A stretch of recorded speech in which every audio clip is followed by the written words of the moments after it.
दोस्तों, मेरा नाम अक्षय जैन है। इस साल के सिविल सर्विसेज एग्ज़ाम में मैंने all India rank second secure की है। मैं जो है आईआईटी गुवाहाटी से मैंने अपना ग्रेजुएशन पूरा किया डिज़ाइन फील्ड में। मैं जयपुर राजस्थान का स्टूडेंट हूँ और ये जो है इस साल का मेरा सेकंड अटेम्प्ट था। मैंने अपना फर्स्ट अटेम्प्ट ग्रेजुएट होकर इमीडिएटली दे दिया था 2017 में। तो उस वक्त जो है मैंने 3 महीने की तैयारी से दिया था, तो मेरा प्रीलिम्स 2 मार्क्स रह गया था। बट इस साल जो है मैंने प्रॉपर 1 साल की तैयारी से सेकंड रैंक्स हासिल की है। और मैं जो है अपने सारे जो सेलेक्टेड स्टूडेंट्स हैं उन सबको अपनी तरफ से कंग्रेचुलेट करना चाहूँगा फर्स्ट ऑफ ऑल। देखिए, मेरे हिसाब से जो है मैंने सबसे बेसिक चीज़ की, मैंने सबसे पहले क्या किया, सिलेबस को जो है बहुत अच्छे से पढ़ा इस एग्ज़ाम के। अगर आप देखिए तो बच्चों की ऑफन ये कंप्लेन रहती है कि इस एग्ज़ाम का सिलेबस इन्फिनाइट है। मेरा ये मानना नहीं है। मेरा ऐसा मानना है कि इस सिलेबस को जो है यूपीएससी ने बहुत अच्छे से डिफाइन करके दे रखा है सारे स्टूडेंट्स को।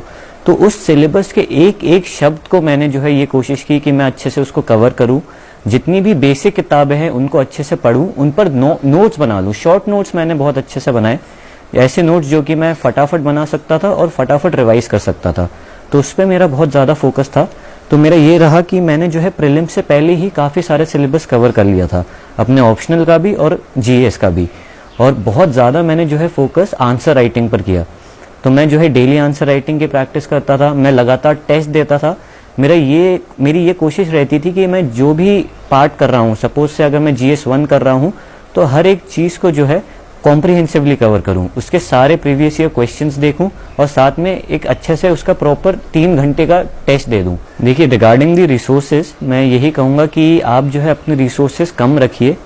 जो बेसिक किताबें हैं वो सबको मालूम है कौन कौन सी किताबें हैं, तो उनको अच्छे से पढ़िए। उसके अलावा आजकल ऑनलाइन भी बहुत ज़्यादा सोर्सेज हैं जो कि हेल्पफुल हैं। बट ये मत करिएगा कि आप जो है उनमें ज़्यादा लग जाएं, क्योंकि इनकी कोई सीमा नहीं है, इनका कोई अंत नहीं है। तो जो कुछ अच्छी साइट्स हैं मेरे हिसाब से, जो कि मैंने भी रेफ़र की थी, और कुछ अच्छे से मटेरियल अवेलेबल हैं ऑनलाइन जो कि आप अलग अलग टॉपिक्स के लिए रेफ़र कर सकते हैं। मैं यही कहना चाहूँगा कि जो भी सिलेबस का टॉपिक है उसको आप अच्छे से कर लीजिए और उसके लिए आपको जितना मटेरियल लगता है आप कीजिए, but keep it short, keep it simple, और उस पर एक अच्छे से शॉर्ट नोट्स बना लीजिए ताकि आपका बाद में रिविजन आसानी से हो सके। देखिए, मैं पहले यही कहूँगा कि जो लोग अभी तैयारी चालू कर रहे हैं, सपोज से जो अगले साल के लिए तैयारी कर रहे हैं, तो वो उनकी तैयारी ऐसी होनी चाहिए कि वो मेंस रेडी हो। अगर कोई स्टूडेंट ऐसा है जो ये सोच रहा है कि वो पहले प्रीलिम्स की पढ़ाई कर लेगा और फिर बाद में प्रीलिम्स की मेंस की तैयारी करेगा, तो मेरे हिसाब से उसको काफ़ी मुश्किलें आ सकती हैं। तो इसलिए मेरा ये मानना है कि आप जो है अपनी तैयारी इंटीग्रेटेड रखिए। प्रीलिम्स कम मेंस जो अप्रोच जिसे कहते हैं उसको फॉलो करना बहुत ज़रूरी है, क्योंकि अगर आप देखेंगे तो दोनों का सिलेबस काफ़ी हद तक सेम है। मेन्स में थोड़े और एक्स्ट्रा टॉपिक्स हैं, बट मेन सिलेबस दोनों का सेम है। और आजकल का प्रीलिम्स का पेपर भी थोड़ा सा अनप्रेडिक्टेबल सा हो गया है। उसमें वो लोग स्टैटिक नॉलेज भी आपकी अच्छे से टेस्ट कर रहे हैं। तो जिसकी मेंस पर मास्टरी है वो मेरे हिसाब से उसके लिए प्रीलिम्स में भी एडवांटेज है।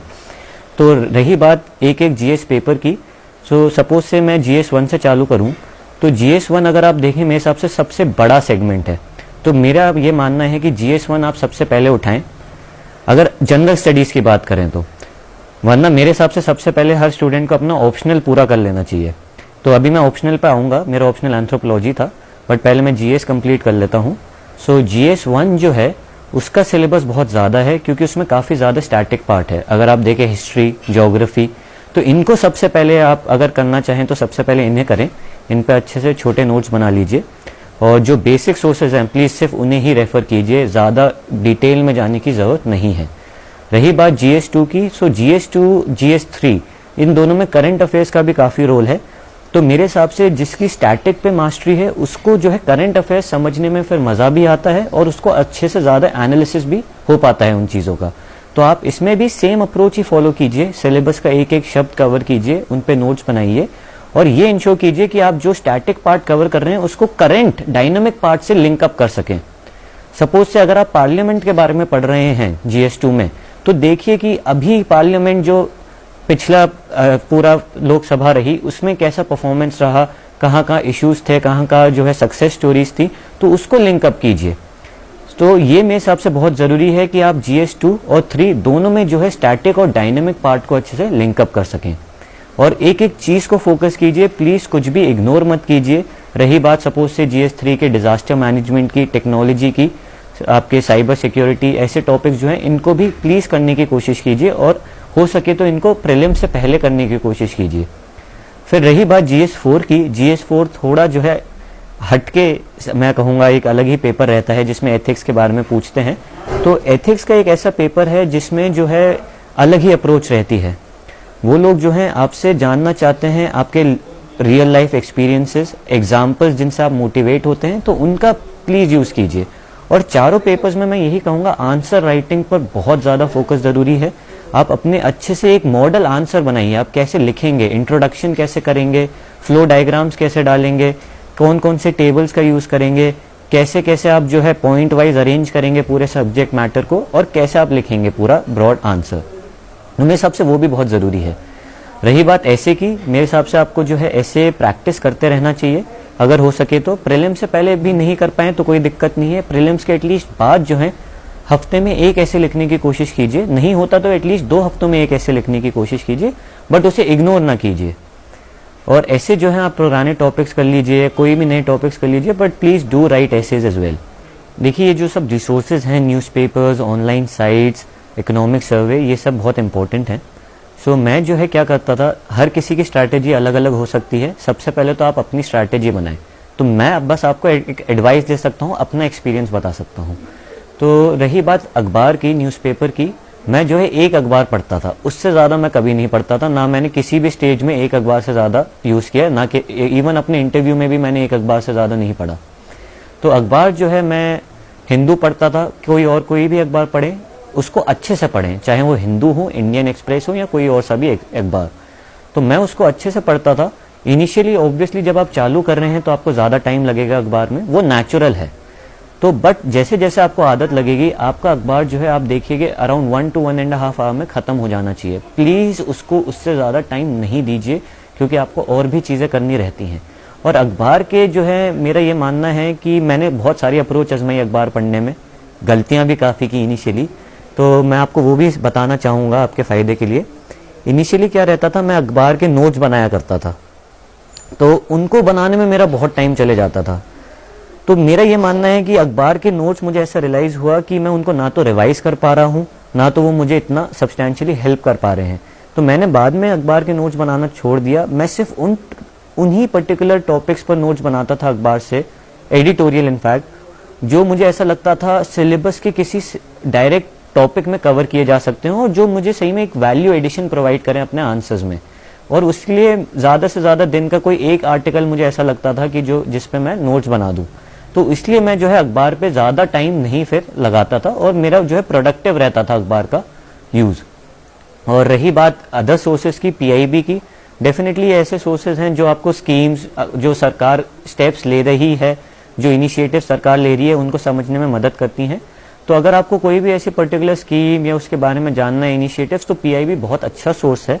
और सपोज से आप जानना चाहते हैं कि सपोज से इंफ्रास्ट्रक्चर सेक्टर में सरकार ने क्या किया है पिछले कुछ सालों में, तो आप गूगल पे ये टाइप कीजिए, उसके आगे PIB लिख दीजिए, तो आपको पूरा एक अच्छे से रिसोर्स मिल जाएगा, एक जगह जहाँ पे आपको सारी इनिशिएटिव्स मिल जाएंगे। बस ये है कि उस पर भी ज़्यादा टाइम ना बिताएं, किसी भी रिसोर्स पे इतना टाइम ना बिताएं कि आपका पूरा दिन उसी में चले जाए। उसको अच्छे से यूज़ कीजिए।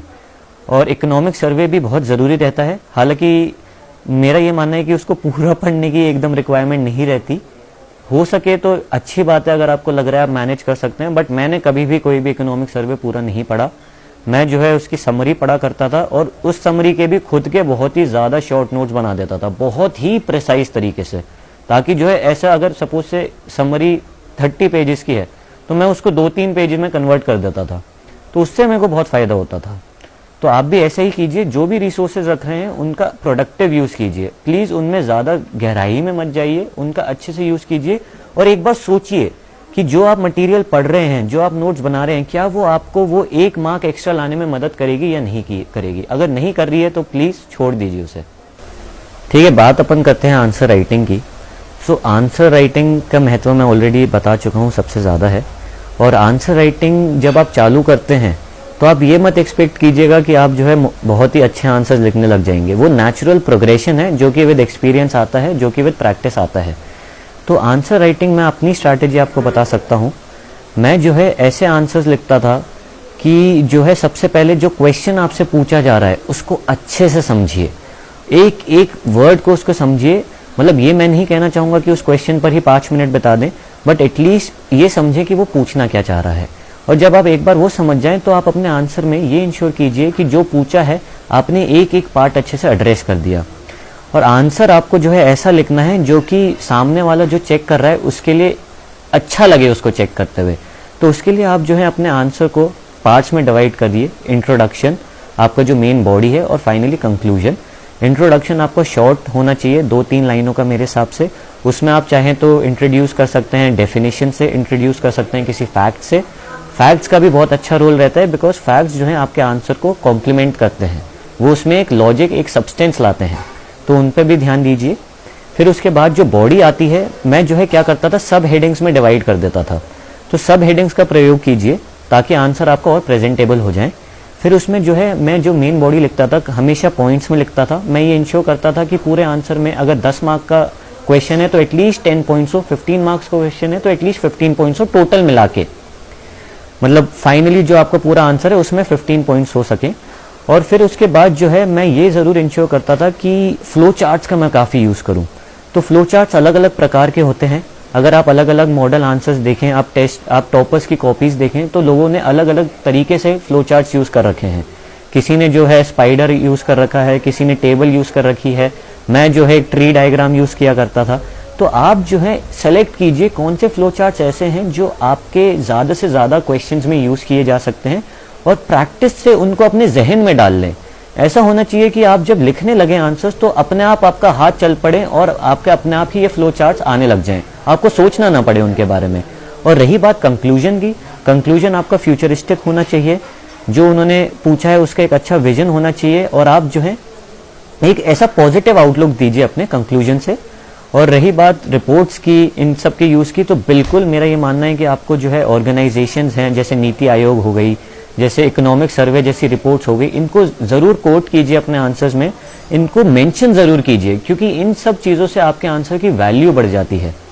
तो ये बहुत ज़रूरी है। और रही बात ऑप्शनल के आंसर राइटिंग में, मेरे हिसाब से सेम ऐसा रहता है, हर एक ऑप्शनल का अलग अलग रहता है। तो ऑप्शनल में भी आप जो है एक मॉडल आंसर बनाने की कोशिश कीजिए जिसमें आपको मैक्सिमम मार्क्स मिले। अपने टीचर से चेक करवाइए, अपने सीनियर से चेक करवाइए और एक अच्छे से डेवलप कर लीजिए एक ऐसा आंसर जो आप प्रैक्टिस कर करके अपने जहन में बिठा लें। एंड अब मैं ऑप्शनल पे आना चाहूँगा। मैं ऑप्शनल को जो है काफ़ी ज़्यादा वेटेज देता हूँ। मेरा ये मानना है कि ऑप्शनल जो है गेम चेंजर है, क्योंकि अगर आप देखिए जनरल स्टडीज़ जो है उसमें काफ़ी हद तक काफ़ी सिमिलर सिलेबस आता है, बट काफ़ी सिमिलर से मतलब आपके जो मार्क्स का वेरिएशन है बिटवीन कैंडिडेट्स वो उतना नहीं होता, बट ऑप्शनल में होता है। तो आपको अपने ऑप्शनल पर मास्टरी आना बहुत ज़रूरी है। तो मेरा ये पर्सनल स्ट्रैटेजी थी कि मैं ऑप्शनल सबसे पहले करूं। तो मैंने जो है जब तैयारी चालू की तो करंट अफेयर्स तो मैं पढ़ता ही था, बट मेनली मेरा दिन जो है ऑप्शनल में जाता था। और मेरा ऑप्शनल एंथ्रोपोलॉजी था। एंथ्रोपोलॉजी के लिए मैंने जो है कोचिंग ली थी। मैंने जनरल स्टडीज़ के लिए कोचिंग नहीं ली, सिर्फ एंथ्रोपोलॉजी के लिए ली। एंथ्रोपोलॉजी की कोचिंग मैंने वैद सर से ली थी, जो कि मतलब उनके जो रोल रहा गाइडेंस का वो मेरे लिए बहुत, मैं उसको पिविटल मानता हूँ अपनी सक्सेस में। तो मैं क्या करता था, मैं जो है खुद से जितने भी अब तक के प्रीवियस ईयर क्वेश्चन पेपर्स रहे, जितने भी मुझे ऐसा लगता था एक अच्छे से क्वेश्चन बैंक बनाकर उनके मॉडल आंसर्स बनाता था और वो आंसर्स मैं सर से लगातार चेक करवाता था और ये इंश्योर करता था कि ऐसे आंसर्स लिखूं जिनसे मुझे मैक्सिमम मार्क्स मिल सकें। तो ऑप्शनल मेरे हिसाब से बहुत ज़रूरी है। आपका जो भी ऑप्शनल हो प्लीज़ उसका सिलेबस जितना कर सके उतना करने की कोशिश कीजिए प्रीलिम से पहले। तो अगर मैं आपको कहूँ, सजेस्ट करूँ, अगर कोई सपोज से तैयारी चालू कर रहा है जून में अगले साल के सिविल सर्विसेज के लिए, तो वो जो है अराउंड अक्टूबर नवंबर तक अपने ऑप्शनल पर फोकस करें। फिर जो है उसके बाद से अराउंड फरवरी तक जीएस पर और फिर जो है स्पेसिफिकली प्रीलिम्स पर फोकस किया जा सकता है for the last 3-4 months before the exam. Interview की हम बात करें तो इंटरव्यू मेरे हिसाब से सबसे एनरिचिंग प्रोसेस है पूरी जर्नी का, सबसे इंजॉयबल प्रोसेस है पूरी जर्नी का, क्योंकि इसमें आपको अच्छा खासा टाइम मिलता है और इसमें सारा खेल आपकी पर्सनालिटी का है। तो इंटरव्यू में अगर आप देखें तो यूपीएससी ने जो सिलेबस दे रखा है उसमें साफ साफ मेंशन कर रखा है कि इंटरव्यू जो है पर्सनालिटी टेस्ट है, वो आपके नॉलेज का टेस्ट नहीं है। नॉलेज ऑलरेडी देखी जा चुकी है प्रीलिम्स और मेंस के माध्यम से। तो ये सब जो है आपके पर्सनालिटी के बारे में है। तो जो यूपीएससी ने शब्द लिखे हैं प्लीज़ उन्हें गौर फरमाएं, उनको अच्छे से समझिए क्योंकि वो बहुत ज़रूरी हैं। अच्छा, अपन अब बात करें कैसे पढ़ना है इंटरव्यू को लेकर। तो मैंने क्या किया था, मेरा जो है इंटरव्यू डेट काफ़ी आखिरी में आई थी, तो मेरे पास काफ़ी टाइम था प्रिपेयर करने के लिए। तो मैं क्या करता था, एक तो मैंने छोटे छोटे नोट्स बना लिए इंटरव्यू के लिए अलग से। तो अगर टॉपिक ले लिया इकोनॉमी, तो इकोनॉमी पे जो करंट अफेयर्स में चीज़ें चल रही हैं, जो बेसिक चीज़ें हैं इकोनॉमी की, उन सबको मैंने जो है शॉर्ट नोट्स में तब्दील किया ताकि फटाफट पढ़ सकूं। और सेम मैंने पॉलिटी के लिए किया और अलग अलग टॉपिक्स के लिए किया जो कि इंटरव्यू में अक्सर पूछे जाते हैं। फिर मैं जो है काफ़ी मॉक इंटरव्यूज़ देता था। कुछ लोगों का ये मानना है कि मॉक इंटरव्यूज़ कम देने चाहिए, कुछ लोगों का मानना है ज़्यादा देने चाहिए। मेरे हिसाब से ये स्टूडेंट टू स्टूडेंट डिपेंड करता है। मेरा पर्सनली ये था कि ज़्यादा देने में कोई बुराई नहीं है, हर मॉक इंटरव्यू से आपको प्रैक्टिस ही होती है और इसलिए आपकी अपनी मर्जी है, आपको देना है। अगर आपको लगता है कॉन्फिडेंस है कि आप अच्छे से दे देंगे तो आप उस हिसाब से डिसाइड कीजिए आपको कितने देने हैं। फिर मैंने जो है इंटरव्यू के लिए अपनी पर्सनालिटी का सबसे ज़्यादा ध्यान रखा। मेरा ये मानना है कि इंटरव्यू में वो लोग क्या देखना चाहते हैं, वो लोग आपके कॉन्फिडेंस देखना चाहते हैं, वो लोग आपका कामनेस देखना चाहते हैं क्योंकि काफ़ी अनप्रेडिक्टेबल क्वेश्चंस भी वो लोग पूछते हैं।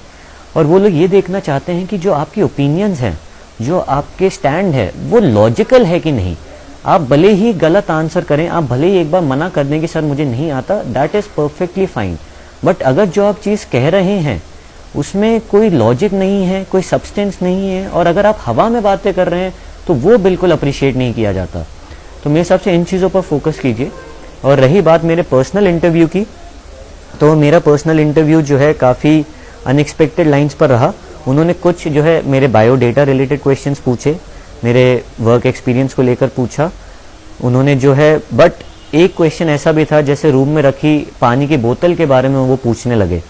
तो ऐसे क्वेश्चन जैसे मैं कह रहा हूँ ये बहुत ही अनप्रेडिक्टेबल रहते हैं और अगर आप मुझसे साल भर भी इंटरव्यू की तैयारी करवा लेते तो उसमें भी मैं कुछ कभी ज़िंदगी में प्रेडिक्ट नहीं कर सकता था कि रूम में रखी पानी की बोतल के बारे में भी पूछा जा सकता है। और उस सवाल उन्होंने काफ़ी सवाल पूछे मुझसे उस बोतल पर, मैं कुछ बता पाया, कुछ नहीं बता पाया। बट जब भी मैं नहीं बता पाया, मैं जो है उनको कॉन्फिडेंट